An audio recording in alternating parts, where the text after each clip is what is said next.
information to everybody they could, and I was going to speak at the conference, and when I got there I learned that Colonel Steve Wilson had died of his cancer the day before the conference opened in Phoenix. The conference went on anyway, but we did not get the publicity release we expected Steve Wilson to engender when he made his pronouncements from the platform just before he was going to die. A tragedy that he never got to speak. It was controlled that way, I'm quite sure. This painting that was published in the Italian magazine Notizie UFO, put out by Roberto Pinotti and Maurizio Baetta. When Colonel Steve Wilson was visiting Italy and dying of cancer, Wilson told him that he was formerly head of Project Pounce at Area S4 and lived in the S4 facility for a great deal of time. He said that he was dying of cancer and suspected that cancer had been administered by his own security forces because he was about to retire, and he had remained on active duty for over 30 years before he decided to retire. But they weren't going to let him do it because he now knew too much. That's what his feelings were. They gave him a fast-moving cancer to keep him from going very far, but he was visiting Italy in his final days, and he heard about a UFO conference going on there, and he went to see what was being put out about the unidentified flying objects. And he met Baetta and Pinotti, and after he told them who he was, they persuaded him to give them a deathbed statement to be released after he was gone. Baetta and Pinotti had a magazine staff painter with them, one Agnes Showjock, and they had a copy editor doing the review work, taking down the questions and answers and all kinds of additional notes.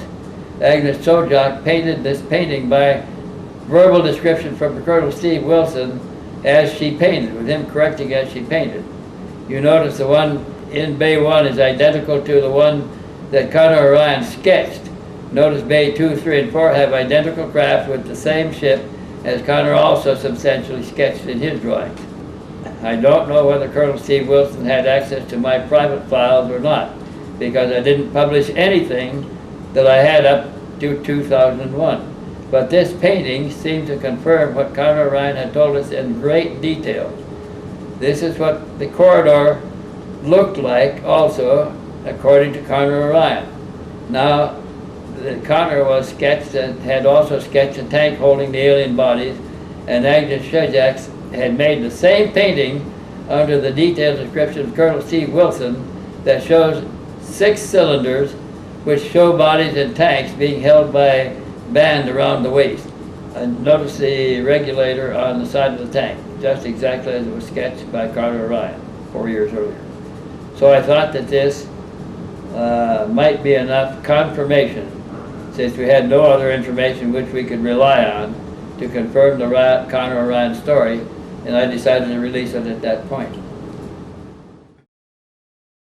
He came down with a brain cancer, which is the kind that's introduced by intelligence to terminate people. Similar to maybe what Jim Lorenzen had? He suspected that he knew too much and that his own superiors were getting rid of him. He died in a hospital in Phoenix. Steve Wilson. Mm-hmm. And wasn't that the same thing that Jim Lorenzen had? He died of a brain cancer. So did Dr. Hynek. And Dr. Hynek as well. When they get too much, and if it looks like they may be approaching a point where they might spill the beans, they terminate them. And that's the cheapest way, is to give them a fast-moving brain cancer. Colonel Steve Wilson, in his terminal cancer stages, he wanted to go back to Italy, and he went to a UFO conference to see what the world knew about UFOs. And he met Baetta and Roberto Pinotti, who was the vice president of Fiat Motors at the time. And when they found out who he was, they tried to get a good statement from him. And he agreed to give them a statement there in Italy as long as they didn't publish it until after he was gone. And he didn't want it translated and published in this country. So they brought in their staff painter, staff illustrator, to illustrate what he could describe at S4, and he described level 2. He described it to him in the craft that were sitting in the bays there. And this Showjock, I think her name was, the artist, painted a good picture with him correcting it as she painted. and then she painted the bodies in the cylinders in the liquid bath in the cylinders, held erect by clamps. And they didn't know anything about the Connor Orion case. They were getting this from Steve Wilson. So when that painting appeared, then's when I tried to find out more about Steve Wilson. Found out that he actually helped promote a UFO Congress with Bill Hamilton in the Phoenix area, which I attended. I made a presentation at it. But Wilson didn't make the Congress because he died the day before the Congress started in a Phoenix hospital. So I never got to meet Steve Wilson. I didn't know who he was until after that. And you know, the Dr. UFO research, Richard Boylan, did the last interview with Steve Wilson in Phoenix just a week before he died.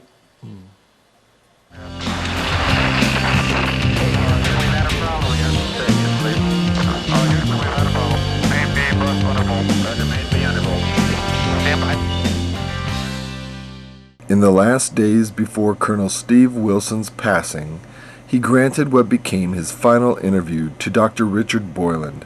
What follows are some of the most important elements of those conversations.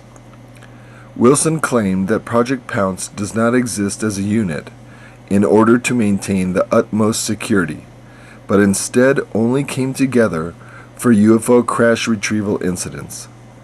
Members of the Project Pounce team were summoned only when necessary. They did not know each other and joined the team because of their very specific areas of expertise.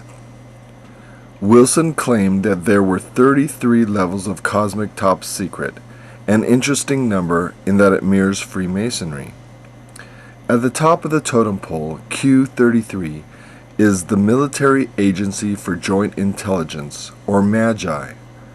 Wilson said, "No person knows it all except for level 33, people like Henry Kissinger and Edward Teller."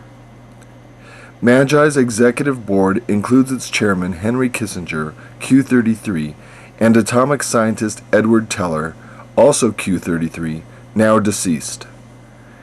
Interestingly, during the World War II era, history records that both of these men appear to have been simultaneously in the United States as well as in Germany at the University of Heidelberg.